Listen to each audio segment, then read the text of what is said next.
स्वागत है बच्चों आप सभी का अपने YouTube चैनल एडुकेट एकेडमी में। मैं गौतम प्रसाद और आज का जो हमारा इम्पॉर्टेंट चैप्टर जो है वो चैप्टर है हमारा सेकंड चैप्टर, 3 महाद्वीपों में फैला हुआ साम्राज्य। ये हम पढ़ेंगे हिस्ट्री का चैप्टर क्लास 11th के लिए जो है हमारा। तो हिस्ट्री का चैप्टर क्लास 11th के लिए और इजी वे में जानेंगे ये 3 महाद्वीप होते कौन से हैं और आखिर में महाद्वीप होते कौन से, हम पहले ये जानेंगे। तो बेटा महाद्वीप कहा जाता है, बहुत साल पहले क्या होता था, महासागर और महाद्वीप क्या होते थे, एक साथ होते थे।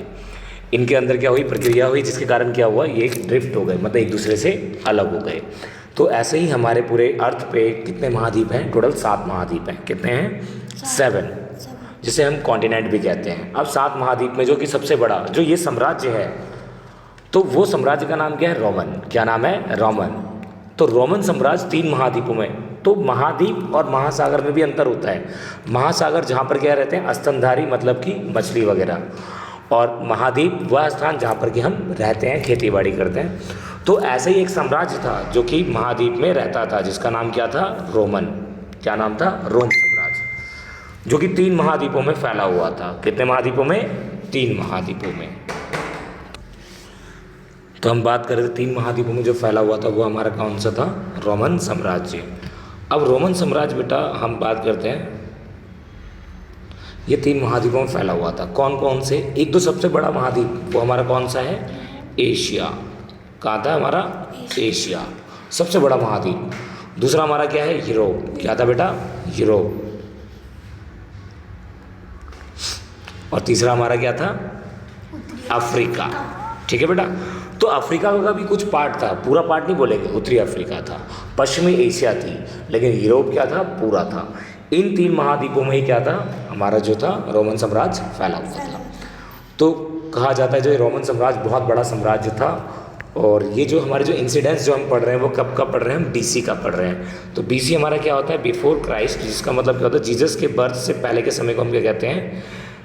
BC कहते हैं, जो कि इस तरीके से वो डिसेंडिंग ऑर्डर में चलता है। 25 BC अगर हुआ तो फिर 24 होगा, फिर 0 होगा।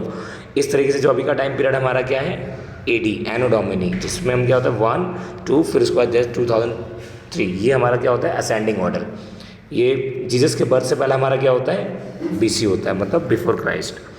तो चलिए अब हम जानते हैं इसमें आगे हमारे चैप्टर में जो रोमन साम्राज्य किस किस महाद्वीपों में फैला हुआ था, और एक एक करके हम समझते हैं। तो सबसे पहले हम बात करते हैं रोमन साम्राज्य में ही। अब रोमन साम्राज्य जो है बच्चों, साम्राज्य दूर दूर तक फैला हुआ था। कहा जाता है इसकी क्या विशेषता है? इसके विशाल राज्य क्षेत्र, आज का अधिकांश यूरोप कहाँ पर है? यूरोप में है। इवन पश्चिमी एशिया, और कहाँ पर है? अफ्रीका। अभी मैंने आपको बताया था कि हमारा क्या है, ये 3 महाद्वीपों में ही फैला हुआ है। तो अफ्रीका का भी कौन सा पार्ट है बेटा? अफ्रीका का उत्तरी पार्ट है। और एशिया का कौन सा पार्ट है? पश्चिमी पार्ट है। तो कहते हैं ये 3 महाद्वीपों में फैला हुआ था, इसीलिए इसको हम बहुत बड़ा साम्राज्य मानते हैं। ये भी क्या था? 2 नदियों किनारे बसा हुआ था। जैसे कि हमने मेसोपोटामिया के बारे में जाना, दजला और फरात नदी के बारे में, ठीक, ये भी किस नदी के किनारे बसा हुआ था? अब नदी कौन सी है? क्योंकि जितनी भी सभ्यता है वो नदी किनारे ही बसती है। क्यों? क्योंकि नदी किनारे उन्हें क्या मिलता है? जल मिलता है। जल के जरिए वो क्या करते हैं? खेती कर सकते हैं। क्लियर है? तो वो क्या करते थे? खेती के जरिए, क्योंकि नदी के पास क्या होते थे? जानवर भी आते थे, तो इस तरीके से शिकार भी कर लेते थे। शिकार करने से उनका क्या होता था? उनका भोजन भी बन जाता था, और वो क्या करते थे? जल के माध्यम से खेती भी कर लेते थे। अब आती है बात कि वहाँ पे 2 नदी कौन कौन सी थी? एक क्या थी हमारी? राइन। क्या नाम था? राइन। और एक क्या था? डैन्यूब। ठीक है। तो 2 नदियाँ वहाँ पे बहुत ज़्यादा प्रचलित थी। ये तो हमें पता चल गया। अब आते हैं इसकी और क्या विशेषता थी रोमन साम्राज्य की। तो कहा जाता है रोमन साम्राज्य से हमें ऐसे ही बहुत सारी चीज़ें मिली है, क्योंकि कोई भी साम्राज्य आता है उसकी कोई ना कोई विशेषता होती है। जैसे कि मान लो हम आए तो हमारी भी तो विशेषता है ना, तो ठीक उसी प्रकार से क्या होती है, रोमन साम्राज्य की भी कुछ ना कुछ विशेषताएं थी, तो जो कि हमें वहाँ से मिली। क्योंकि जब भी हम क्या करते हैं, खुदाई करते हैं, तो खुदाई से हमें बहुत सारी चीज़ें प्राप्त होती है, और रोमन साम्राज्य से भी ऐसे ही हमें बहुत सारी चीज़ें प्राप्त हुई, जिसे हम क्या कहते हैं, उसके स्रोत के आधार पर उसको 3 भागों में बांट दिया गया। कितने भागों में? 3 भागों में। तो सबसे पहला हम बात करते हैं, वो हमारा जो पहला पार्ट है वो हमारा क्या है? पाठ्य सामग्री। क्या है? पाठ्य सामग्री। दूसरा हमारा क्या है, प्रलेख, या तो फिर हम ये कह दें दस्तावेज। दस्तावेज क्या होता है, जिसमें लिखा हुआ कुछ होता है, तो उस टाइम पे क्या होता था, पेपराइज पत्र पे लिखे जाते थे, तो उसे हम क्या कहते हैं, दस्तावेज। और हमारा तीसरा क्या है, तीसरे पार्ट में जो उसे डिवाइड किया गया वो है हमारा क्या, भौतिक स्वरूप। तो हम एक एक करके सबको जानते हैं। सबसे पहला हमारा पाठ्य सामग्री क्या होती है। पाठ्य सामग्री हमारी जो होती है बेटा, वो होती है हमारी पत्र, व्याख्यान, कानून आदि सारे क्या होते हैं, सारे हमारी पाठ्य सामग्री होती है, जिस पे लिखा हुआ होता है और जिसे हम पढ़ते हैं। पत्र वगैरह सारे हम क्या करते हैं, पढ़ते हैं। अब आते हैं दस्तावेज। दस्तावेज क्या है, दस्तावेज का स्रोत क्या था, मुख्य। दस्तावेज का मतलब ये होता है जिसके ऊपर कुछ ना कुछ उत्कीर्ण किया गया हो, मतलब उसके ऊपर छपा हुआ हो कुछ भी, चाहे वो सिक्का हो, चाहे मोहर हो, चाहे वो पेपराइज पेड़ के उसके ऊपर लिखते थे पत्ते पे। और कहा जाता है वो धीरे धीरे क्या हो गया, नष्ट हो गया। क्यों, क्योंकि पत्ता जब सूख जाता है तो क्या होता है, वो ज़्यादा दिन तक टिक नहीं पाता है, जिसकी वजह से क्या हो गया, वो नष्ट हो गया। तीसरा है हमारा भौतिक, क्या है, भौतिक अवशेष। भौतिक अवशेष में क्या आता है, जो कि भौतिक से जुड़ी हुई चीज़ें हैं। अब भौतिक हमारी क्या चीज़ें होंगी, अब लगे तो भौतिक हमारी चीज़ें क्या होंगी, हमारी हम कह सकते हैं जो कि हमारा ये कह लो आप, जो हमारी इमारत है, स्मारक है, मिट्टी के बर्तन हैं, सिक्के हैं, ये सारे क्या हैं, भौतिक अवशेष। क्लियर है। इसमें ही ये हमारा रोमन साम्राज्य का क्या है, पूरा मैप है। और रोमन में किस तरीके से पूरा दे रखा है हमारा पूरा रोमन साम्राज्य की क्या क्या विशेषताएं, क्या क्या चीज़ें हैं उसके आसपास, वो सारी चीज़ें इसमें मैप में हमारे को मेंशन की गई है। ठीक है, तो आपको दिखेगा रोमन जो हमारा वो इस साइड है, आपको दिख रहा है, ये हमारा क्या है, रोमन हमारा इसी साइड है। ठीक है, जो कि भूमध्य सागर के आसपास पड़ता है, बिल्कुल क्लियर है। और आप इसमें अगर नदी देखोगे तो नदी देखो हमारी ये रही राइन नदी, डैन्यूब नदी दिख रही है आप सभी को, डैन्यूब नदी ये रही हमारी। ठीक है बेटा, तो ये क्या है, रोमन साम्राज्य के आसपास ही है। ठीक है, राइन और डैन्यूब। ठीक है, क्लियर है। इसी में अगर हम आगे बात करें, साम्राज्य का आरंभिक काल, मतलब कि आरंभिक काल अगर हम बात करें, स्टार्टिंग पीरियड। अब भाई स्टार्टिंग पीरियड क्या होता है, जब साम्राज्य पहली बार स्टार्ट हुआ, राजा कौन बने, कौन था, नहीं था, उसके बारे में। तो कहते हैं जो रोमन साम्राज्य था उसका आरंभिक काल मोटे तौर पर 2 चरणों में बांट दिया गया। भाई रोमन साम्राज्य हर किसी को क्या करते हैं, जैसे कि माता पिता अपने बच्चों को ज़मीन बांट देते हैं, वैसे रोमन साम्राज्य को क्या कर दिया गया, 2 चरण में बांट दिया गया।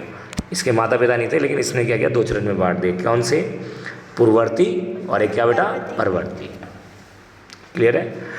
पूर्ववर्ती और परवर्ती चरण क्या होते हैं, जो कि तीसरी शताब्दी का समय माना जाता है। 2 चरण कहा जाता है, तीसरी शताब्दी से पहले के समय को हम क्या कहते हैं, पूर्ववर्ती कहते हैं, जो पहले का समय माना जाता है। लेकिन जो हमारा परवर्ती होता है वो तीसरी शताब्दी के बाद के समय को हम क्या कहते हैं, परवर्ती कहते हैं। क्लियर है, ये क्लियर हो गया। 2 चरणों में विभाजित किया गया, पूर्ववर्ती और परवर्ती। मतलब कि जो छोटा भाई था उसे क्या नाम दिया गया, जो बड़ा था उसको नाम क्या दिया गया, तीसरी शताब्दी से पहले, मतलब पूर्ववर्ती। और परवर्ती जो नया भाई आया उसका नाम क्या दिया गया, परवर्ती, जो कि तीसरी शताब्दी के बाद। क्लियर है। इसी में 2 महाशक्तियाँ, उनमें से संबंधित साम्राज्यों का एक बड़ा अंतर यह था कि रोमन साम्राज्य सांस्कृतिक दृष्टि से ईरान की तुलना में कहीं अधिक, मतलब कहा जाता है, इसको जब हम कंपेयर करते हैं किससे, हमेशा 2 भाइयों को कंपेयर किया जाता है कि भाई वो बुद्धिमत्ता कौन है, सबसे ज़्यादा बुद्धि किसके अंदर है। तो वैसे ही बोलेगा रोमन और ईरान के अंदर किसमें सबसे ज़्यादा क्या है, विविधता है, मतलब कि किसकी सबसे ज़्यादा खासियत है। तो देखा जाता है कि रोमन की जो खासियत है वो सबसे ज़्यादा है ईरान के कंपैरिजन में। क्यों, क्योंकि रोमन साम्राज्य के अंदर बहुत ही विशिष्ट लोग रहते थे, काश्तकार और मूर्ति बनाने वाले, अलग अलग चीज़ों को बनाने वाले, व्यापार करने वाले लोग यहाँ पर रहते थे। इसीलिए रोमन साम्राज्य के अंदर विविधता थी, अलग अलग धर्म, अलग अलग भाषा को मानने वाले लोग एक साथ मिलजुल कर रहते थे। और यही क्या थी, रोमन साम्राज्य की क्या थी, विशेषता थी। क्लियर है।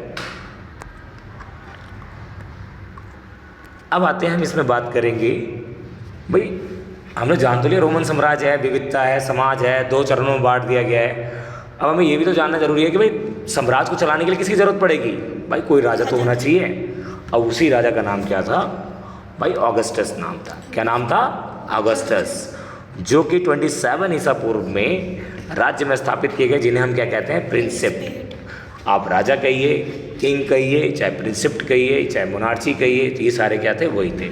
और सबसे बड़ी इनकी खासियत क्या थी, राजा तो होते हैं लेकिन आपने इसके जैसा राजा नहीं देखा होगा, क्योंकि ये क्या थे, सबसे ज़्यादा शांति प्रिय राजा थे। क्या थे, शांति प्रिय। मतलब इनके शासनकाल में रोमन में किसी प्रकार की कोई भी दिक्कत नहीं हुई। राजा का मतलब क्या होता है भाई, उसकी प्रजा क्या हो, बिल्कुल खुश हो, मतलब कि उसकी प्रजा ऐसी हो कि राजा को देखते के साथ सभी लोग क्या हो जाएं, खुश हो जाएं। ऐसा ना कि लुईस 16 की तरह, मतलब उसको देखे तो फिर सब दुखी हो जाएं, क्योंकि वो क्या कर रहे थे, टैक्स ले रहे थे। लेकिन ऑगस्टस क्या थे, एक लिमिट में और बहुत ही शांति प्रिय थे। और आपको एक चीज़ मैं बता दूं, रोमन साम्राज्य का जो पहली शताब्दी और दूसरी शताब्दी बिल्कुल शांति माना जाता है, और तीसरी शताब्दी बिल्कुल अशांति, क्योंकि तीसरी शताब्दी में क्या हुआ था, संकट आया था। क्योंकि ईरानियों ने क्या किया था, यहाँ पर जब इन्होंने देखा यहाँ पे विविधता है, यहाँ पे अच्छे अच्छे लोग हैं, यहाँ पे व्यापार का माध्यम है, तो उन्होंने यहाँ पे क्या किया, अटैक करना शुरू कर दिया। और इसी अटैक के जरिए उन्होंने क्या किया, यहाँ के लोगों को, यहाँ की 60,000 सेना को उन्होंने मार गिराया। तो चलिए हम बात करते हैं इसी में रोमन साम्राज्य में आगे। तो ये प्रथम सम्राट माने जाते हैं। अब आते हैं हम रोमन साम्राज्य के जो 3 खिलाड़ी जो हैं बहुत फेमस हैं। अब खिलाड़ी हम बोले तो भाई रोमन साम्राज्य इनके ही इर्द गिर्द क्या होती है, घूमती है। अब वो कौन कौन से हैं, सबसे पहले कौन आते हैं, राजा, सम्राट। क्या नाम है, सम्राट। मतलब 3 खिलाड़ी हैं, 3 प्लेयर। सबसे पहला हमारा सम्राट, दूसरा हमारा क्या है, अभिजात वर्ग, उसके बाद क्या हमारा सेना साम्राज्य। क्लियर है, यही 3 लोग हैं जिनके बीच क्या होती है, इर्द गिर्द रोमन साम्राज्य चलती है। जैसे कि मैंने आपको फ्रांस में बताया होगा, फ्रांस के अंदर क्या होते हैं, 3 लोग प्रमुख थे, मतलब 3 वर्गों में बांट दिया गया था, पादरी वर्ग, अभिजात वर्ग और एक कृषक वर्ग। तो ऐसे रोमन साम्राज्य में 3 खिलाड़ी थे। कौन, सम्राट मतलब राजा, अभिजात वर्ग और सेना, यही 3 खिलाड़ी थे। इसके बाद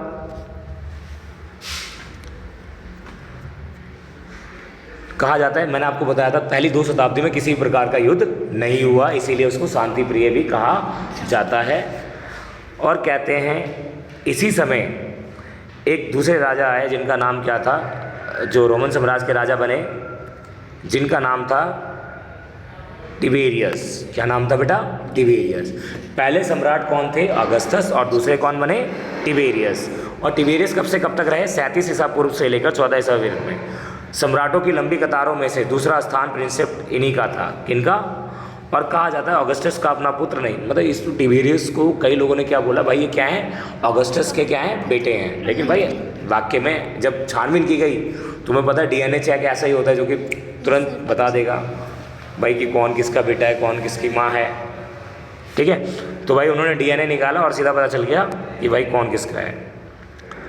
तो इसीलिए कहते हैं प्रथम 2 शताब्दी में अन्य देशों के साथ युद्ध भी बहुत कम हुए थे, क्योंकि पहले जो राजा थे टिबेरियस, अगस्टस, ये जो दोनों राजा थे ये बहुत ही शांति प्रिय थे, इसीलिए इन्होंने कोई भी प्रकार किसी प्रकार की लड़ाई नहीं की। चलिए अब हम आगे बात करते हैं इसी में।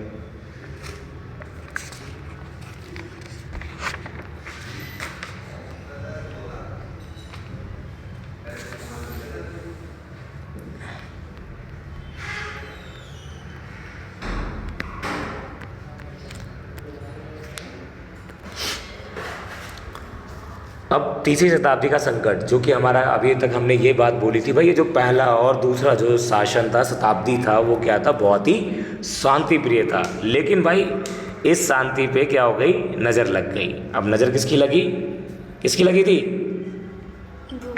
इराक, मतलब कि ईरान वाले लोगों ने क्या किया, इसके ऊपर कब्जा कर दिया, और इसीलिए इसका नाम क्या पड़ गया, तीसरी शताब्दी का संकट, क्योंकि इन्होंने क्या किया था, तीसरी शताब्दी में ही रोमन के ऊपर कब्जा किया था। और ये इतना खतरनाक साबित हुआ, जो उसकी शांति व्यवस्था थी वो किस में बदल गई, अशांति में। और ऐसा हुआ कब, बोलते हैं ऐसा हुआ जब 1930 के दशक से साम्राज्य के स्वयं को कई मोर्चों से जूझना पड़ा। ईरान में 225 ईसा पूर्व में अपेक्षाकृत अधिक आक्रामक वंश उभर कर सामने आए, मतलब ईरान के अंदर बहुत सारे आक्रमणकारी, मतलब आतंकवादी लोग, वो क्या हो, उभर कर आए, और उन्होंने क्या किया, 15 वर्ष के भीतर ही तेजी से फरात की दिशा में वो फैल गए। मतलब फैलने के बाद क्या हुआ, उन्होंने पूरा कब्जा, उनका मुख्य उद्देश्य था कि आसपास के शहरों को क्या कर देना, तहस नहस करके उस पर ऊपर कब्जा करना, अगर वो ना माने उनको ख़त्म कर देना। उनका मुख्य उद्देश्य ये था। जब वो आए कहाँ, रोमन में, उन्होंने क्या किया, 60,000 सेनाओं को क्या किया, मार गिराया। और कहते हैं इसी के बाद जो रोमन साम्राज्य की राजधानी है एंटियोक, उस पर क्या कर लिया, कब्जा जमा लिया। और क्योंकि उस पर कब्जा जमाने के बाद उसको अपने अंडर में कर लिया। कहते हैं यहाँ के जो लोग थे, जर्मन मूल के जनजाति लोग, उन्हें अपने जगह को छोड़कर राइन और डैन्यूब नदी के किनारे जाकर रहने के लिए मजबूर होना पड़ा। एक सबसे बड़ी चीज़ इसके अंदर क्या आई, बोलते हैं 47 वर्षों में 45 राजा क्या हुए, बदले गए। कितने, 47 वर्षों में 45 राजा चेंज हुए। ठीक है, तीसरी शताब्दी का संकट क्लियर हो गया। तीसरी शताब्दी का संकट आपको सीधा बताना है, रोमन साम्राज्य के लिए एक अंधकार का काल था, मतलब अंधा युग, जिसमें ईरानी लोगों ने क्या किया, वहाँ पर हमला किया और 60,000 सेनाओं को मार दिया। 47 वर्षों में 25 राजा चेंज हुए। ये कुछ बहुत बड़ी विशेषता है। अब हम जानेंगे लिंग के बारे में। लिंग मतलब क्या होता है, महिला पुरुष।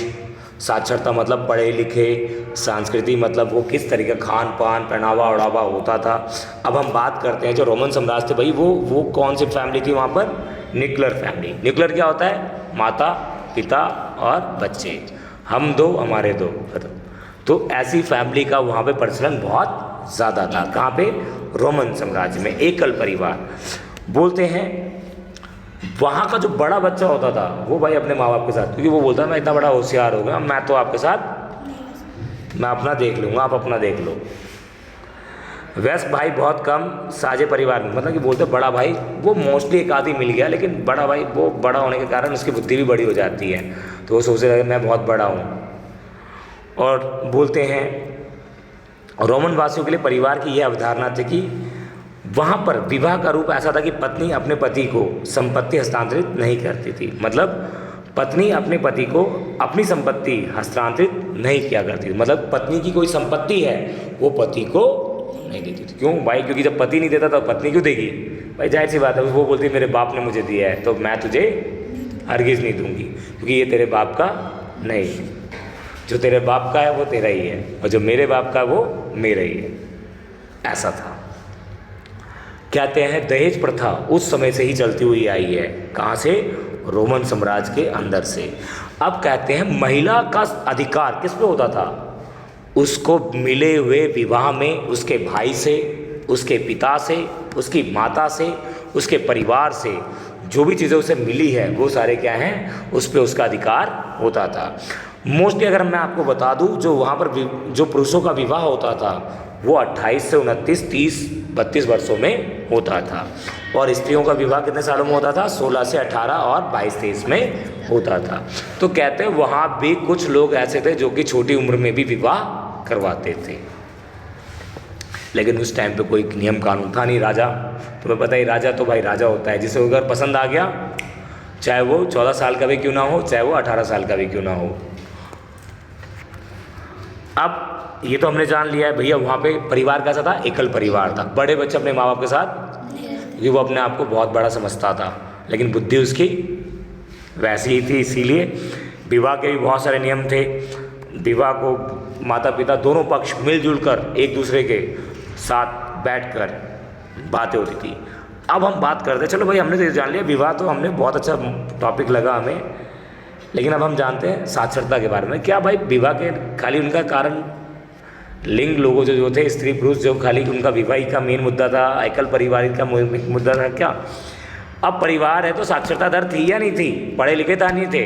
हमने मेसोपोटामिया में देखा भाई बहुत पढ़े थे, क्योंकि उन्होंने क्या कहा था, पहली बार गणित का भाई उन्होंने ही पृथ्वी के घूमने के अनुसार, सूर्य की परिक्रमा के अनुसार उन्होंने ही बताया था भाई 365 दिन होंगे, और क्या कहेंगे 12 मास उन्होंने डिवाइड किया भाई, एक महीने को 4 सप्ताह में उन्होंने डिवाइड किया। लेकिन क्या ये लोग थे पढ़े लिखे?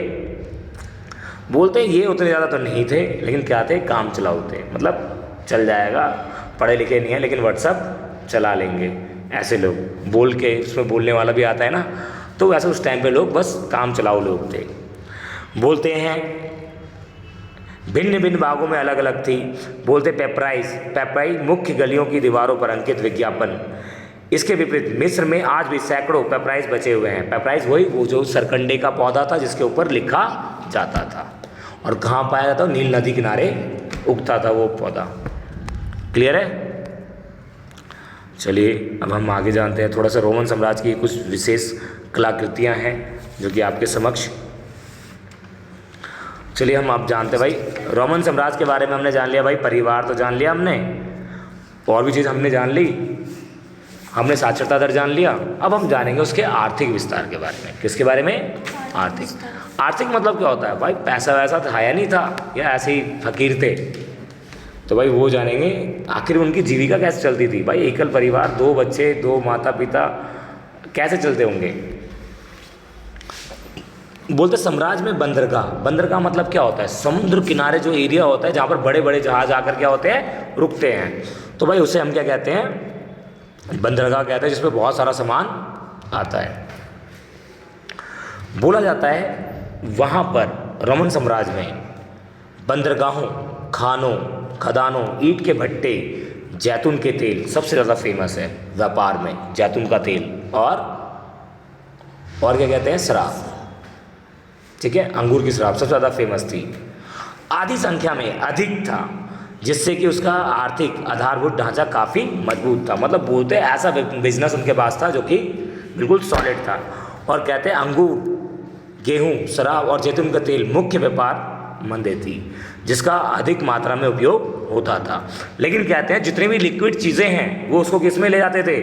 उसको एम्फोरा, एक कंटेनर होता था, उस कंटेनर के अंदर वो क्या करते थे? जितनी भी लिक्विड मतलब तरल पदार्थ, जैसे कि जो पानी जैसा पदार्थ होता है, वैसे जैतून का तेल, शराब वगैरह किस में बेचते थे? वो एम्फोरा में।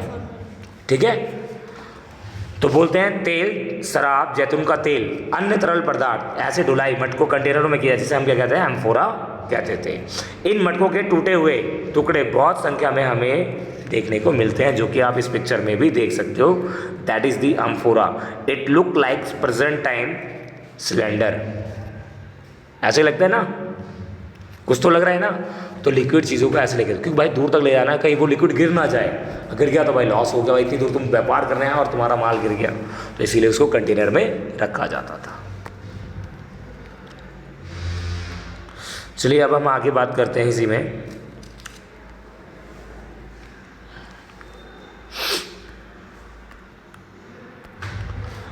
बोलते हैं स्पेन में जैतून के तेल निकालने का उद्गम 140 और 160 ईसा पूर्व से ही वर्षों से ही बहुत तेज़ी से था।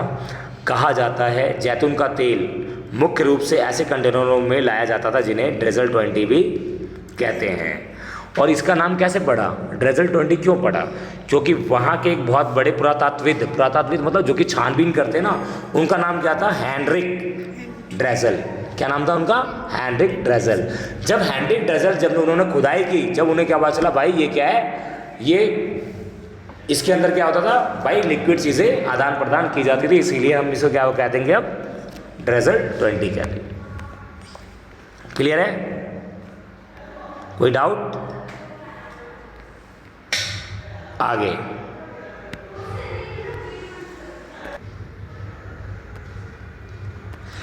अब हम बात करेंगे श्रमिकों पर नियंत्रण। भाई श्रमिक मतलब क्या होते हैं? मजदूर। क्या होते हैं? मजदूर वही होता है जो बिल्कुल ही मरा हुआ होता है, उसी को मजदूर कहते हैं। मतलब कि उसकी स्थिति बिल्कुल बहुत दयनीय होती है, मतलब देख के भी हमें दया आ जाती है, इसीलिए वो मजदूर है। नहीं तो वो तो अंबानी नहीं होता है ना। तो कहते हैं भूमध्य सागर और निकटवर्ती पूर्व पश्चिम एशिया दोनों ही क्षेत्रों में दास्ता की जड़ें बहुत गहरी थी। मतलब कि एशिया और भूमध्य सागर इन सभी जगहों पर दास सबसे ज़्यादा लोग होते थे, मतलब मजदूर लोग ज़्यादा की संख्या में थे। कहते हैं चौथी शताब्दी में ईसाई धर्म ने राज धर्म बनाने के बाद इस गुलामी की प्रथा को कोई गंभीर चुनौती नहीं दी थी। इसका अर्थ ये था कि रोमन की अर्थव्यवस्था में अधिकांश श्रम दास द्वारा ही किया जाता था। जिस राजा के पास सबसे ज़्यादा मजदूर होंगे, मतलब दास होंगे, वो सबसे ज़्यादा राजा कहलाता था। कहते हैं ऑगस्टस के शासनकाल में इटली के कुल 75 लाख की आबादी में से 30 लाख क्या थे? दास थे। मतलब कि आधे से ज़्यादा आबादी क्या थी? दास थी, मजदूर थी। आप भी अगर भारत का रेशियो उठाओगे, हर कोई अमीर थोड़ी ना है, कोई मेरी तरफ भी दिख जाएगा गरीब, है ना। आगे हम बात करते हैं इसी में। कम से कम रोमन में एक लेखक ने तो जमींदारों को ऐसे संदर्भ में गुलामों का इस्तेमाल ना करने की सलाह दी। मतलब क्या करते थे, वो दासों को जब अपने पास रखते थे ना, गुलाम को मतलब अलग अलग तरीके से टॉर्चर किया जाता था कि वो भागे ना। वो कई बार तो लोन देते थे, कई बार क्या उनके हाथ पे दाग दिया ताकि वो स्टैंप उनकी बनी रहे, और वो कहीं भी जाए तो वो पहचान जाए कि भाई ये इसका गुलाम है, ठीक है। और वो कटवाएगा तो भाई तूने क्यों कटवाया, क्योंकि यहाँ पे निशान लगता है, इसका मतलब तू कहीं ना कहीं से भागा हुआ है।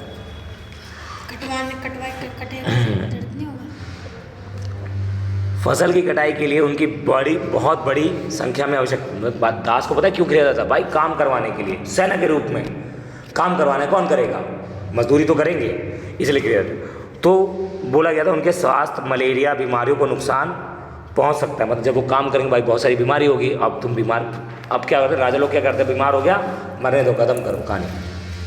लेकिन एक बहुत बड़े जो लेखक थे जिन्होंने क्या बोला, एक राजा को समझाया कि भैया दास को अगर रखना है, पालना है, तो उसकी सब चीज़ की देखभाल करनी होगी, क्योंकि वो क्या करेगा, आपको आगे ही लाभ देगा वो। अब भाई वो बात तो सही है। चलो एक आते हैं इसी में हमारा था बंधवा मजदूरी। क्या था, बंधवा मजदूरी। अब रोमन के अंदर दो तरीके के लोग होते, दास होते थे। एक तो दास श्रम का प्रयोग करने वाले दास प्रजनन वेतन भोगी मजदूर, जो कि क्या एक वेतन वाले होते थे और एक क्या होते थे, परमानेंट होते थे। दास दो तरीके के थे, एक तो क्या होता है राजा के पास ही रहते थे, खान पान सब रहन सहन वो राजा करता था, और एक क्या होता था डेली वेजेस, पैसा लिया, काम किया, रात को पैसा लिया और गायब, कोई मतलब नहीं। तो राजा को सबसे ज़्यादा खर्चा किसमें पड़ता था, डेली वेजेस वाले में, जो उसको अपने पास रखता था उसमें, अपने पास, क्योंकि भाई उसको खिलाना भी है, रहने के लिए भी देना है, अगर बीमार हो गया तो उसकी भी देखभाल करनी। और डेली वेजेस में क्या दिया और निकला, कोई मतलब नहीं, ठीक है। ये एक तरीके से क्या हो गया भाई, एक प्राइवेट दुकान में काम कर रहे हो वो क्या है डेली वेजेस, और गवर्नमेंट में कर रहे हो वो क्या है परमानेंट। अब उनको कुछ भी होता है सरकार क्या करती है, पूरा फैसिलिटी देती है ना, हर चीज़, छुट्टी भी हो गई तो भी पैसा आएगा उसके पास।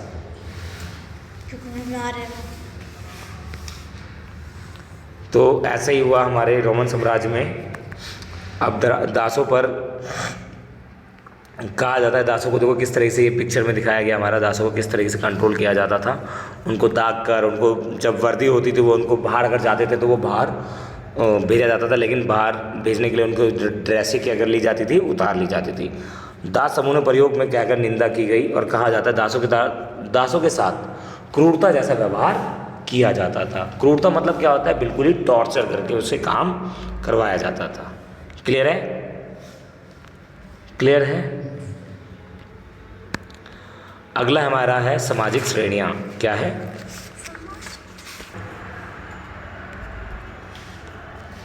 सामाजिक श्रेणियां हमारी क्या है, जो समाज को किस तरीके से बांट दिया गया था। बोलते हैं सामाजिक संरचनाओं की जानकारी प्राप्त करने का प्रयत्न करते हैं, तो बोलते हैं टैसिटस, इतिहासकार थे कौन, टैसिटस, जो बहुत प्राचीन इतिहासकार थे, जिन्होंने क्या बताया कि प्रारंभिक साम्राज्य के प्रमुख सामाजिक समूह का वर्णन इस प्रकार किया। बोलते हैं वहाँ पे कौन थे, सेनेटर। कौन थे, सेनेटर।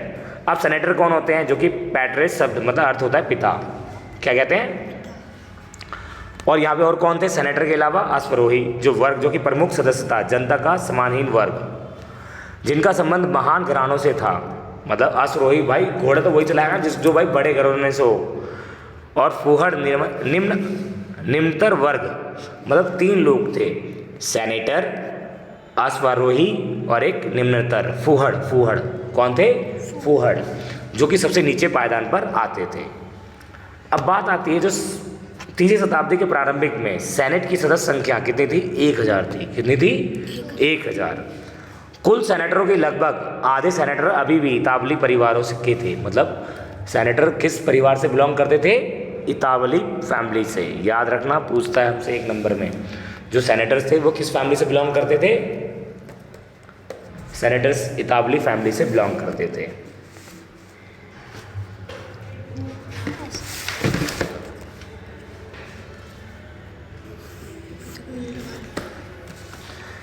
इसके अलावा चौथी शताब्दी में प्रारंभिक में कॉन्स्टाइन प्रथम शासन काल में बोलते टैसिटस उल्लेख के पहले में दो मतलब टैसिटस, सेनेटर, अश्वारोही, इन सभी चीज़ों की बात की गई है। और यही लोग थे जो समाज के अंदर पनपे थे। और इसके बाद 5वीं शताब्दी के अंदर एक इतिहासकारक जिन्होंने बताया ओलंपियोडोरस, जो एक क्या थे राजदूत भी थे, जिन्होंने क्या बताया रोमन नगर में रहने वाले कुलीन परिवारों को उनकी संपदाओं के वार्षिक आय कितना था 4000 पाउंड, कितना था 4000 पाउंड था। इससे वो उपज शामिल नहीं थी, उसके अंदर उपज को शामिल नहीं किया गया था। इसके बाद है रोमन साम्राज्य में परवर्ती काल में वहाँ पे नौकरशाही के उच्च मध्य वर्ग अपेक्षाकृत बहुत धनी थे। मतलब परवर्ती काल मतलब कि जो 3वीं शताब्दी के बाद जो साम्राज्य आया वो बहुत ही धनी वर्ग था। क्या था? बहुत ही धनी मतलब बहुत ही अमीर लोग थे, क्योंकि उन्हें अपना वेतन सोने के रूप में मिलता था। मतलब भाई क्योंकि उन्हें क्या मिलता था? वेतन किस रूप में मिलता था? सोने। और जिस टाइम पे सोने के रूप में मिलता था तो सोचो क्या ही बात रही होगी। आज के टाइम पे क्या लोग बात सोचते हैं, उस टाइम पे पहले क्या था कौड़ियाँ दी जाती थी, उसी से वो उनका होता 16 आना होता था। ऐसे ही कभी अपने दादा वादा के साथ बैठना तब बताएंगे वो कि उस समय की क्या मतलब स्टोरी रही है। अब परवर्ती बुरा काल क्या है? इस अध्याय के अंत में रोमन साम्राज्य की अंतिम शताब्दियों में सांस्कृतिक परिवर्तन पर ज़्यादा विशेष ध्यान दिया गया है, क्योंकि बोलते हैं रोमन साम्राज्य के उद्भव, विकास, पतन के इतिहास की उस अंतिम दिलचस्पी अवधि का वर्णन परवर्ती काल को क्या कहते हैं? रोमन साम्राज्य का अंत का काल भी कहते हैं, क्योंकि पूर्ववर्ती क्या था 3वीं शताब्दी से पहले और परवर्ती क्या था उसके बाद, इसीलिए कहते हैं इसको अंत काल भी कहा जाता है। चौथी से लेकर 7वीं शताब्दी तक मतलब मोटे तौर पर जो ये फैली हुई थी 7वीं शताब्दी तक ही फैली हुई थी रोमन साम्राज्य। उसके बाद क्या हुआ? सांस्कृतिक स्तर अवधि में लोगों के धार्मिक जीवन के अनेक महत्वपूर्ण परिवर्तन हुए। मतलब धार्मिक जीवन क्या हो गया उनका? प्रभावित हुआ। और जिनसे एक था सम्राट कॉन्स्टाइन द्वारा ईसाई धर्म को राजधर्म बना लेने का निर्णय लिया। अब भाई और भी तो धर्म है, आप खाली ईसाई धर्म को ही बना लोगे मेन मुद्दा तो नहीं हो पाएगा। इसीलिए दूसरा और 7वीं शताब्दी में इस्लाम का उदय हुआ, जिससे क्या हुआ? रोमन साम्राज्य का अंत हो गया।